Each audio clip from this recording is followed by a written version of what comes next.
சிலுவை தியானத்திலே ஒரு முக்கியமான காரியத்தை நம்ம பார்க்கணும். இயேசு கிறிஸ்துவுக்கு கன்மலை அப்படின்னு ஒரு பேர். கன்மலை, அந்த கன்மலை கிறிஸ்து அப்படின்னு பார்க்கலாம். மேகத்துக்குள்ளாகவும் சமுத்திரத்துக்குள்ளாகவும் மோசேயின் காலத்திலே அவர்கள் ஞானஸ்நானம் பெற்றார்கள். அந்த ஞானபானத்தை குடித்தார்கள், ஒரே ஞானபானத்தை குடித்தார்கள். அவர்களோடே கூட சென்ற கன்மலையின் அப்படின்னு போட்டிருக்கு. கூட சென்ற கன்மலை, அந்த வசனத்தை நம்ம ரொம்ப உன்னிப்பாக கவனிக்கணும். கூட சென்ற கன்மலை, த மவுண்ட் வாக்ட் வித் தம். மலை அவங்க கூட நடந்து போச்சு. இன்னைக்கு வேண்டுதல் அப்படின்னு சொல்லிட்டு எவ்வளோ தூரம், எத்தனையோ கிலோமீட்டர், எத்தனையோ மைல்கள் நடந்து போய் மலையில் ஏறி கடவுளை பார்ப்பதாக நம்பிக்கைகள் இருக்கு. ஆனால் இந்த கண்மலை என்னன்னா, நீ எங்கெல்லாம் ஏரியெல்லாம் வர வேணாப்பா, நான் உன் கூட நடக்கிறேன். கூட சென்ற ஞான கண்மலை. அதனால்தான் ரோமருக்கு எழுதின நிருபத்தில் ஒரு விஷயம் சொல்லப்படுகிறது. என்னன்னா, இஸ்ரவேலர் நீதி பிரமாணத்தை தேடவில்லை, தேட முடியவில்லை, அதை அடையவும் இல்லை. ஏனென்றால் அவர்கள் நியாய பிரமாணத்தின் கிரியைகளினாலே போனதுனால இடறுதற்கான கண்மலையிலே அவங்க தவறுனாங்க. அதனால அங்கே பாருங்க, இடறுதற்கான கண்மலை, அதை நான் சீயோனிலே வைக்கிறேன் அப்படின்னு சொல்லி ஏசாயா தீர்க்கதரிசி நூல்ல நம்ம பார்க்கிறோம். அது வேற யாரும் இல்லை, அது யாரு? அந்த இடறுதற்கான கண்மலை என்று சொல்லிட்டு, அந்த கண்மலையின் மேல் விசுவாசம் வைக்கிறவர்கள் அவர்கள் வெட்கப்படுவதில்லை அப்படின்னு ஒரு வசனம். அப்போ இடறுதற்கான ஏன் சொல்லுதுன்னா, அவர் சிலுவையில் அறையப்பட்டதுக்கு காரணம் இடறல். அவர் இந்த உலகத்தில் வாழறது இடரலாய் தெரிந்தது, இடறுதற்கான கல். ஆனால் அதில் மோதினா என்ன ஆகும் அப்படின்னு தான் நம்ம வேதாகமத்தில் ரொம்ப தெளிவாக சொல்லப்படுகிறது. அதே போல் நீங்கள் 40வது சங்கீதத்தில் பாருங்க, அவர் என் கண்மலையின் மேல் நிறுத்தி என் கால்களை உறுதிப்படுத்தி. கண்மலையின் மேலே நிறுத்தத்தோடு இல்லை, சறுக்கி விழுந்துடாம நம்ம கால்களை உறுதிப்படுத்துகிறாராம். அங்கே எந்த ஸ்லிப்பே கிடையாது. அப்போ அந்த கண்மலை கண்மலை கண்மலைன்னு பார்க்குறோம். அவர் பள்ளத்தாக்கின் கடவுளாக இராமல் மலைகளின் கடவுளாக இருக்கிறார் அப்படின்னு ஒரு வசனம்.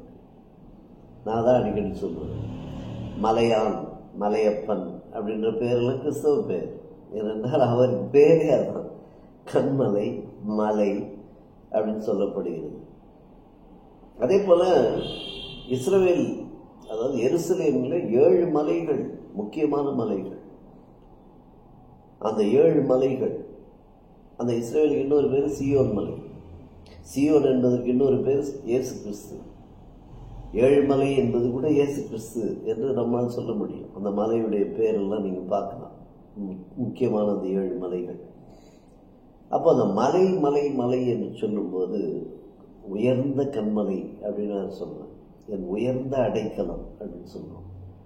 அந்த கண்மலையாகிய கிறிஸ்து தான் சிலுவையில் அறையப்பட்டார், இடறுதற்கு ஏதுவாய் இருந்தார் அப்படின்னு பார்க்கணும். அப்போ ஒரு முக்கியமான ஒரு நிகழ்ச்சின்னு சொல்ல முடியாது, ஒரு சாதனை. டென்சிங் நார்கே, டார்ஜிலிங்கில் இருந்து பிறந்த நேபாளத்துக்காரர் டென்சிங் நார்கே தான் எவரெஸ்ட் சிகரத்தின் உச்சியை சென்று தொட்டவர்.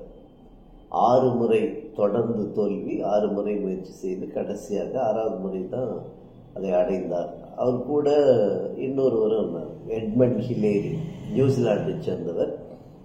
இருவருக்கும் அங்கே இங்கிலாந்து தேசத்தில் அப்பொழுது மகாராணியின் ஆட்சி. அவங்க இருவருக்கும் பட்டம் கொடுத்தார்கள்னா பார்க்கலாம். டென்சிங் நார்கே உழைப்பு மிகப்பெரிய ஒரு உழைப்பு. ஷெர்பா இனம் என்று சொல்வார்கள். ஷெர்பா இனத்தில் பிறந்ததினால் அதற்கு பின்பாக அவர் சம்பாதித்த, அதன் மூலமாக அவர் அந்த சாதனை படைத்து அந்த எவரெஸ்ட் மலையின் உச்சிக்கு சென்றது, அந்த சாதனையின் மூலமாக அவருக்கு கிடைக்கப்பெற்ற அநேக அந்த பணத்தெல்லாம் அந்த ஏழை, ஒதுக்கப்பட்ட, தாழ்ந்த இனத்திற்கு அதை செலவு செய்வதற்காக அதை வாழ்க்கையே ஒப்பு கொடுத்தார், அவங்களுக்கு பணத்தெல்லாம் கொடுத்தாருன்னு சொன்னோம். ஆனால் அந்த கண்மலையை ஏறுவதற்கு அவர் பட்ட பாடு, முயற்சி, அதெல்லாம் பார்த்தீங்கன்னாக்கா அவர் தினமும் காலையில் கண்ணாடியில் ஒரு வசனத்தை எழுதி வச்சுருப்பார், ஒரு வாசகம். அது என்னன்னா, never rest until you reach Everest. எவரெஸ்டை சென்று அதை அந்த எவரெஸ்டை அடையும் வரை நெவர் ரெஸ்ட், ஓய்ந்திருந்துடாத அப்படின்னு சொல்லி எழுதி வைத்திருப்பாராம். அது மட்டும் இல்லாமல் அந்த மலையில் ஏறுறதுக்கு முன்னால் மலையை பார்த்து சொல்லுவாராம், நீ வளர்ந்து முடிஞ்சிட்ட, இனிமேல் நீ வளர்றதுக்கு ஒன்றும் இல்லை. ஆனால் நான் சிகரத்தை தொடும்போது நான் வளருவேன், என்னுடைய வளர்ச்சி பெரியதாக இருக்கும் அப்படின்னு சொல்லி அதில் ஏறி போவார் என்று சொல்லுவார்கள். அப்போ 2 பேர் ஒரே சமயத்தில் அப்படின்னு சில கான்ட்ரவர்சி அது மாதிரி கேள்விகள்லாம் வந்தது. 2 பேர் ஒரே நேரத்தில் போய் தொட்டாங்க சிகரத்தைன்னா, அதில் முதல்ல தொட்டது யார் அப்படின்னா அது டென்சிங் நார்கேதான்னு இந்த பக்கம் சிலரும், அவன் இல்லை எட்மண்ட் ஹிலாரி தான் அப்படின்னு சொல்லி. அப்புறம் சில நூல்களில் வரும்போது ஒரு பேட்டியில் இவரே சொன்னாரா, இல்லை அவர் தான் முன்னால் ஏறினார். 6 அடி தூரம், அந்த ரோப் 6 அடி தூரம். அதில் எட்மண்ட் ஹிலாரி ஒரு பெரிய அந்த பனி வெடிப்பு பெருசாக இருக்கும், அது உள்ளே போயிட்டா முடிஞ்சிருச்சு. அதை விழும்போது அந்த கயிறை பிடிச்சி அவர் காப்பாற்றினார் அப்படின்றதெல்லாம் நம்ம பார்க்கணும். அதனால் அவர்கள் இருவரும் மேலே சென்று முதலில் சேர்ந்தவர் யாருன்றதை பற்றி பேச்சுக்கு வரும்போது ஹிலேரி தான் முதலில் சென்றார் என்று விட்டு கொடுத்ததாகவும் ஒரு செய்தி உண்டு. கண்மலையாகிய கிறிஸ்து நமக்காக தன் உயிரையே விட்டு கொடுத்தவர். அந்த கண்மலை நமக்காக சிலுவையில் அறையப்பட்டு ரத்தம் சிந்தி பாவ மன்னிப்பை நமக்கு கொடுத்திருக்கிறது. Thank you so much. God bless you all.